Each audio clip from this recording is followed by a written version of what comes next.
Hey, I wanted to tell you exactly what's going on. What's today? Today's Monday. It's about 3:50 p.m. Central Standard Time. For those of y'all that like our page and follow our page in different parts of the country, we appreciate you, by the way. Anyway, Central Time here, 3:50. I am on Highway 4, somewhere between Columbia and Winsboro in Franklin Parish, and I'm about to fly the drone on a new listing Mark Hutto has got. Seems like Mark Hutto is constantly getting new listings, and I'm flying the drone on it. Hey, keep after it, Mark. Ever since Mark joined us, he's been kind of steady. He's already sold several deals and got a number of new listings. He got some more coming, but he keeps me hopping, running around getting the drone footage. Anyway, I'm about to go knock it out right here, and then I got to go look at a track in Union Parish to list. So it's going to be a busy day. Still got a long way to go and try to get it all done before dark. Hey, I had lunch today with some really good guys. I want to just mention them to you. Some of you are going to know them. A couple of guys from the Winsboro, Louisiana office of the Louisiana Land Bank. Jonathan Wright and Ronnie Bennett. Good guys. I've gotten to know them pretty well. Just salt of the earth guys. Kind of guys I'd be proud to call friends. We invited Jared Seller from the Monroe office of Louisiana Land Bank, but Jared had a meeting he couldn't get out of. So anyway, we had lunch without him. Fat boy's going to eat no matter if you make it or not. So anyway, those are good guys. Louisiana Land Bank is a great organization to finance rural land. And this isn't a commercial for them. It's just that I send people their way. They send people my way. They're good to deal with. And if you get a chance and opportunity to do business with any of those three guys, either that Winsboro office or the Monroe office, heck, there's some great guys in the Tallulah office, and Crowley office, and Alexandria office. We know a lot of them. Check them out. They're good folks. Anyway, just wanted to let you know what was going on. I had a closing I took care of today too, a Texas deal. Had the notary come to the office and got everything all done and left it with the secretaries to get in a FedEx envelope on its way back to Southeast Texas, and that'll all get wrapped up tomorrow thanks to Brandon White, one of our top guys there in Texas. Heck, one of our top guys anywhere, but he just happens to be in Texas. So anyway, a lot going on. It is summertime. I think I'm looking now, it's 94 degrees. It's nasty hot already. We've gone from being unseasonably cool. It's high pressure system in the low mid 90s. Yeah, welcome to Louisiana. It's just gonna be like this till October most likely. So anyway, we'll stay at it, hit it hard, and check out those Louisiana Land Bank guys if you need financing on rural land, and keep the listings coming, Mark. I'm not complaining, brother. I'll keep coming, flying the drone. You keep listening. And anyway, hope everybody has a good day. Thanks for checking us out. Bye. I'm not sure who you are, dear sweet lady in Florida, but thank you for having the lines painted on your pine thicket. Sure makes it easier on a fat boy. Hey, I'm in a pine plantation in North Louisiana. Not gonna say where, just somewhere in North Louisiana. Points unknown to you. Anyway, I know where I am. I'm standing on a property line. I don't represent this property that I'm standing on. It's the neighbor. I do, however, represent the property that, if you can see some orange flagging back in there, right in there somewhere. It's on a fence line 39 feet from where I'm standing. I've got that property listed and actually have a deal on it to get it sold. So I'll tell you why I'm here. I knew when I looked at the 20-year-old plat of the survey here that there seemed to be some property line issues. So I wanted to come out here personally and check it out and make sure that the oddity was not going to be a problem for the buyer.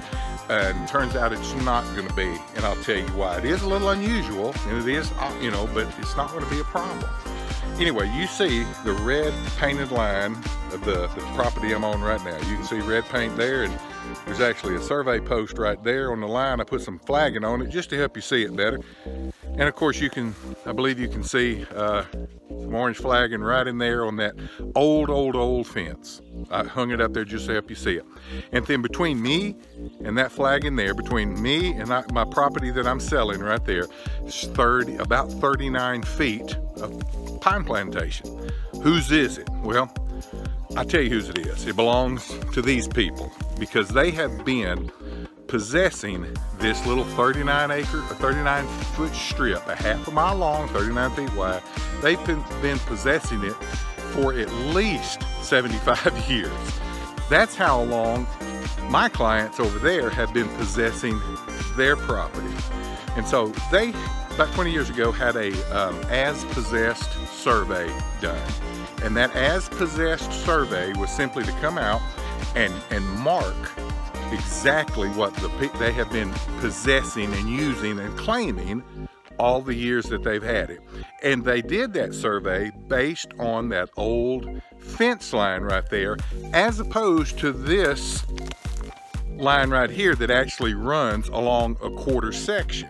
Now, why didn't they close the gap here? Well, they have been possessing up to that fence right there. They haven't been possessing this 39 feet for 50 odd years at the time they did this survey. So to then come in and claim this right here would have been a problem, because these people had been possessing that 39-foot strip there forever. So what's happened here is ownership by possession over time. Now, I'm not an attorney, I'm not a surveyor. I just have to pretend to be one sometimes.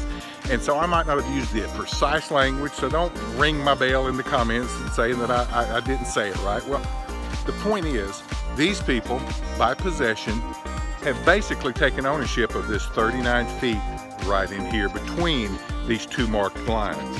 Now, when these guys did their survey, they did a boundary survey based on the legal description, and they surveyed up to what the legal description would have called for. And then in doing that, they see that there's about 39 feet here of no man's land, so to speak, but they have been possessing that, using that, claiming that as if their own forever. So it belongs to them. So when my buyer buys this tract right here, he's buying this legal description as possessed. That's even what the survey says from 20 years ago, as possessed. He's going to buy it up to that fence right there with that flagging. And this 39 feet of timber right here, it doesn't belong to him. He knows it. It's going to work out fine. He's not being cheated out of anything. It's just the way it is. So all of this said, what does this mean to you and me? Simply this: keep your lines marked. Whatever property you own somewhere, when you own timberland, recreational property, you own a place out in the middle of nowhere, be sure from time to time you personally or hire somebody who can do it. A good forester can easily do it with a timber company. They're out there everywhere. Keep your lines marked. Keep them well marked. And every once in a while, every year or so, make it a point to travel your lines as best you can and make sure that there is no encroachment, that somebody hasn't built a fence across those marked lines or done something to claim it or to start possessing it or using it as their own. So if you catch that over a short period of time, you can deal with it. But if you let it go on and on and on, like this right here, over 75 years, eventually you don't have a leg to stand on. So all that said, keep your lines marked.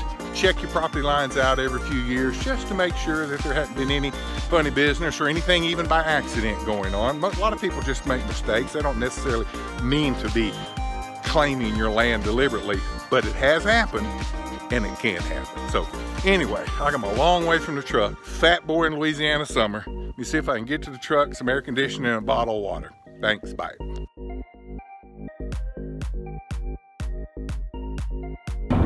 You know, a lot of people don't know, but I also have another real estate company. I actually have some partners in it, 3 of us own it together. And it's just a traditional residential commercial company.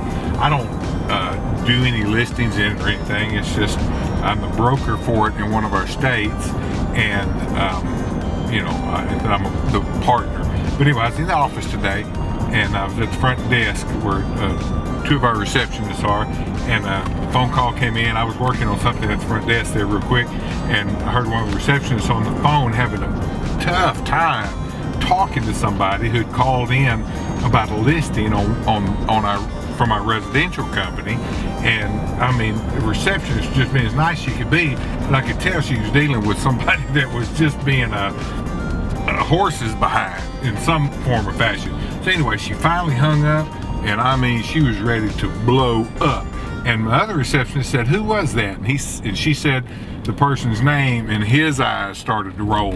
Anyway, so they got to talking about this particular residential real estate agent who called our company to ask a question about something, and this woman had a history. And anyway, my two receptionists hate her. It just went on and on about what kind of horses behind she is, and they got to talking. And they handle all of our inbound calls. We get dozens and dozens of calls between RecLand and our other real estate company, dozens every day, so hundreds every week.